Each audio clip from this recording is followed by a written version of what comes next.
Now for description of the superior surface of the body. Now in the superior surface of the body, if you start to see from anterior most, the first structure that we see here, this is a triangular bony projection known as the ethmoidal spine. And here is the area with which the sphenoid gets articulated with the cribriform plate of the ethmoid. So the ethmoidal spine is a triangular midline projection, and it will be articulating with the posterior margin of the ethmoid bone. If you can see here, so this is the base of the skull that we are seeing here. In the base of the skull, this is the area for the sphenoid, and here this is the cribriform plate of the ethmoid with which the anterior part or this ethmoidal spine has already been articulated. So this is another view. Again, now if we consider one by one from the upper surface, what are the areas that we have to be seeing. So first of all, we have to see that this is the flattened plate, and this flattened plate is known as the jugum sphenoidale.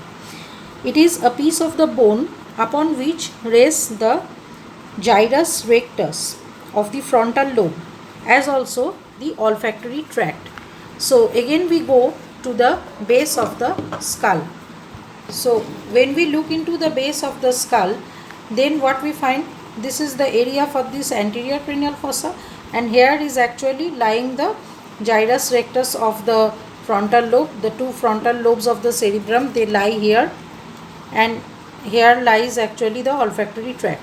So this area is the jugum sphenoidale. Immediately behind the jugum sphenoidale, if we come backwards, we come to a transverse shallow groove-like structure which is known as the sulcus chiasmaticus.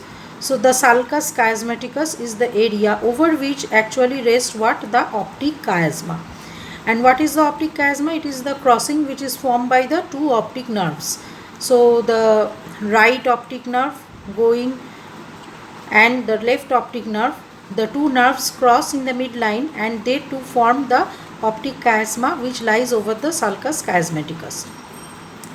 This is the foramen which is, we can see here, the sulcus chiasmaticus is leading on either side to the optic canal. So this is here, my wire is going into the left optic canal.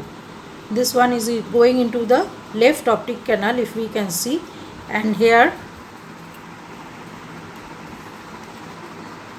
this one, if we place the wire, then this is going into your right optic canal, right? So this is the area after which now we go from this area for the sulcus chiasmaticus. We now go backwards, slightly again backwards. Then we find that there is a raised tubercle-like structure known as the tuberculum celli. And the tuberculum celli is actually giving attachment to the diaphragma celli. The tuberculum celli, it is actually posterior limit of sulcus chiasmaticus. It is providing anterior attachment of the diaphragma celli. So what is diaphragma celli? If you look into this area, then from the side view, if I show you, this one is the dorsum celli and this is the tuberculum celli. From tuberculum celli up to the dorsum celli, there passes a dura mater roof, a projection of dura mater, which is actually covering this hypophyseal fossa or the sella turcica. This is the pituitarial fossa, the hypophyseal fossa. So we find that here is the tuberculum celli, then it goes to the diaphragma celli, gives attachment from the tuberculum celli up to the dorsum celli, and here lies the sella turcica or the Turkish saddle. In Turkish language it means the saddle or the cradle, where lodges the pituitary gland, hypophysis cerebri. And on each side of tuberculum we will find small projections. We find small projection known as this medial crinoid process.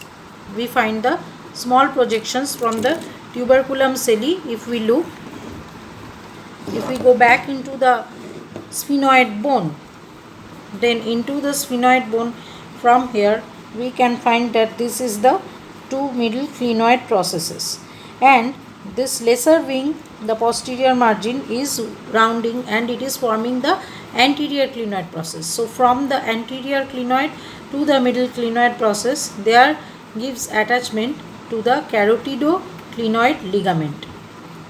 Carotidoclinoid ligament, which may be ossified to bone also. So this carotidoclinoid ligament below this may often form a foramen that is known as the carotidoclinoid foramen, which may form between the ligament and the body of the sphenoid, the carotidoclinoid ligament and the body of the sphenoid, and it may give passage to the upturned course of internal carotid artery, which will lie along this side. That is the lateral surface of the body of the sphenoid. Now, often sometimes in hypophyseal fossa, we may find that there is a small craniopharyngeal canal. Median small craniopharyngeal canal may be there occasionally in the floor of the fossa, which is believed to be remnant of the Rathke's pouch. Rathke's pouch structure, from which anterior lobe of pituitary gland is developed. Now, in this bone, actually particular part of the dorsum celli is worn off. So, in order to show you this thing properly, I will again revert back to the base of the skull. And here in base of skull, if we look, then you will find that this is the area which is known as the dorsum celli, and the dorsum celli is actually going, it is a square like plate of bone projecting upward, and it is also presenting somewhat a conical surface or a projection, and this gets continuous with basic occiput posteriorly if we go, and then it forms the known as the, this one is known as the cleavus. From the basic occiput to the dorsum celli, this entire posterior surface of dorsum celli slopes downwards and backwards and become continuous with the upper surface of basic occiput, and here lodges what? Here lodges actually the upper part of the pons. And on either surface of the dorsum celli, we will have the two posterior clinoid process. We have the two posterior clinoid process. Lateral margin of dorsum celli, rather, again if we look, we will find that there is some process which is known as the petrosal process. So you look back again into this. So see from here, this one is the sella turcica. So this one, we find that this is the sella turcica, this is the raised dorsum celli. Here it is going downwards, backwards, and on lateral surface of dorsum celli, if we find, then we find that here lies this is the petrosal process. So this one is the petrosal process. And what is the significance? The petrosal process is actually often connected to the tip of the petrous part of the temporal bone by the help of the petrosphenoid ligament. Immediately below petrosphenoid ligament, actually abducens nerve pierces dura mater to appear in the cavernous sinus, and actually cavernous sinus position is on the along the lateral surface of the body of the sphenoid. So this is the area where actually it is the location for the cavernous sinus. Here this is the petrosal process. See, very good petrosal process we can see in this specimen of the bone. So this one is the petrosal process, and it is attached, if you find, so this is actually the petrous part of the temporal bone. Petrous part of temporal bone gets attachment with the petrosal process, and it forms a petrosphenoid ligament sort of structure beneath which pass the abducens nerve by piercing the dura mater. So this is about entire superior surface of the body of the sphenoid. Now let us come to the inferior surface. Now as of the inferior surface, if I want to show you, inferior surface is actually, you will find that there is already some piece of the vomer articulating in the inferior surface. So underneath this lies the sphenoidal rostrum. In the inferior surface, we will have to find three features. So first of all, there is actually, this is the area where remains the sphenoidal rostrum, which is actually a median ridge and it projects downward. It is continuation from the sphenoidal crest anteriorly. Anteriorly there remains the sphenoidal crest. Separating between, in the anterior surface we will have the two choana, the sphenoidal concha, that we will have the two sphenoidal concha, the upper vertical part and lower horizontal part, and we can also find that these are the openings of the sphenoidal A sinuses. And here we find that part of the vomer is actually articulating. The vomer has two diverging lips, the ali of the vomer, they are receiving the sphenoidal rostrum. So this is an area, this joint is actually, it is a syndialysis. It is a syndialysis, right? And if you look into the vaginal process, so this one is the vaginal process and this one is the vaginal process. The two vaginal process, if we look into the two vaginal process, then we find that it is actually, the vaginal process are what structures of the sphenoid in the inferior surface. They are actually projecting like a shelf. They are projecting medially, downward and horizontally, just like a shelf, narrow triangular shelf, from the base of the medial pterygoid plate. This is the medial pterygoid plate and this is its base, and from its base this vaginal process of the sphenoid is projecting. And as it is projecting, the upper surface of the vaginal process will articulate with the lateral margin of the ali of the vomer. So this is vaginal process and it is articulating with the, this is the vomer, this is part of vomer which we can attach here, see, and it is articulating with the ali of the vomer. And upper surface of this is articulating to form one canal like structure. So what is that? That is known as the vomerovaginal canal. So here lies actually the vomerovaginal canal in between the vaginal process and the ali of the vomer. So it can be seen also from this surface. Yes, if you can see, so this is the vaginal process. It is extending as a plate or shelf like structure from the medial pterygoid plate, and this is the ali of the vomer, and in between these two there will be, we find that this narrow aperture that we find, that this is the vomerovaginal canal, and here in this side this is also the vomerovaginal canal, and this actually does not transmit any significant structure.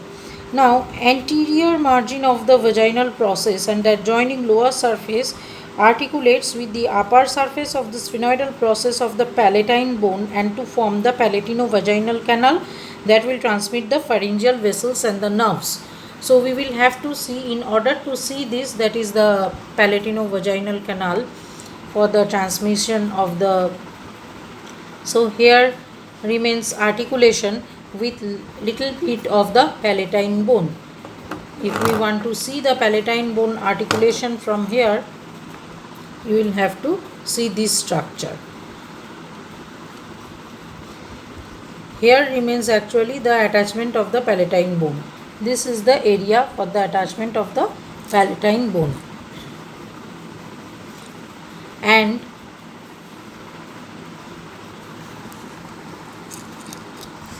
when we see, we find that this is actually one half of the skull that we are having, and in which we can see this is the larger area which we can find here, that we can see here, this is the sphenoidal sinus opening that is actually when it was broken, and that is inside this one is the part of the dorsum celli, and here is actually lying the cleavers. So now we come to the anterior surface.